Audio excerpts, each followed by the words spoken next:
রায়হান রাফি এবং তমা মির্জার প্রেমের গল্পটা যেন এক একটা সিনেমার মতো। শুরুটা ছিল খুবই রোম্যান্টিক, এমনকি শোবিজের অন্দরেও তাদের সম্পর্ক নিয়ে নানা গুঞ্জন চলছিল। সবাই জানত তাদের মধ্যে কিছু একটা বিশেষ সম্পর্ক ছিল। একে অপরের পাশে পারিবারিক অনুষ্ঠানগুলোতে, জন্মদিনে, এমনকি ব্যক্তিগত মুহূর্তেও দেখা যেত তাদের। একে অপরের প্রতি ভালোবাসা প্রকাশ করতেন তারা, আর তাই তাদের প্রেমের গুঞ্জন যেন কখনো থামতেই চাইছিল না। যদিও এই সম্পর্কের মধ্যে ছিল কিছু রহস্য, তবে ভক্তদের চোখে খুব সহজেই তা ধরা পড়েছিল যে কিছু একটা বিশেষ চলছে। রাফি ও তমার প্রথমবার একসাথে অভিনয় করেন খাঁচার ভেতর অচিন পাখি ওয়েব ফিল্মে। এরপর আসে ৭ নম্বর ফ্লোর।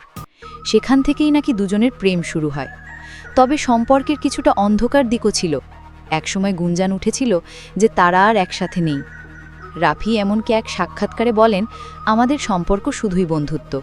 কিন্তু তমা তার পাল্টা জবাবে জানান, ভালোবাসা সরে গেলে বন্ধুত্ব কি থাকে আমি জানি না। এভাবেই চলছিল তাদের প্রেমের গল্প।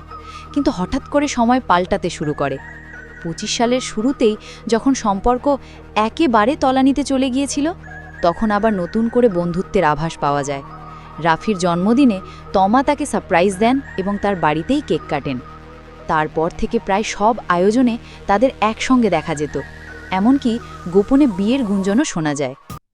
কিন্তু সবকিছুই হঠাৎ একদিন থেমে গেল। সম্প্রতি তমা মির্জা এক সাক্ষাৎকারে জানান, আমাদের সম্পর্ক এখন আর আগের মতো নেই। তার কথায়, আমরা এখন আমাদের মতো করে এগোচ্ছি। একসাথে আড্ডা, দেখা, কথাবার্তা এসব আর সম্পর্কের অংশ নয়। তার মতে, সময়ের সাথে অনেক কিছু বদলে যায়।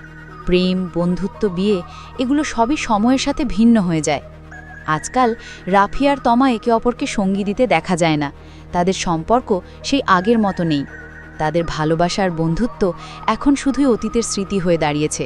তবে তাদের সম্পর্কে সেই মিষ্টি মুহূর্তগুলো এখনও মনে পড়ে, যেখানে তারা একে অপরকে নিয়ে সুখী ছিলেন।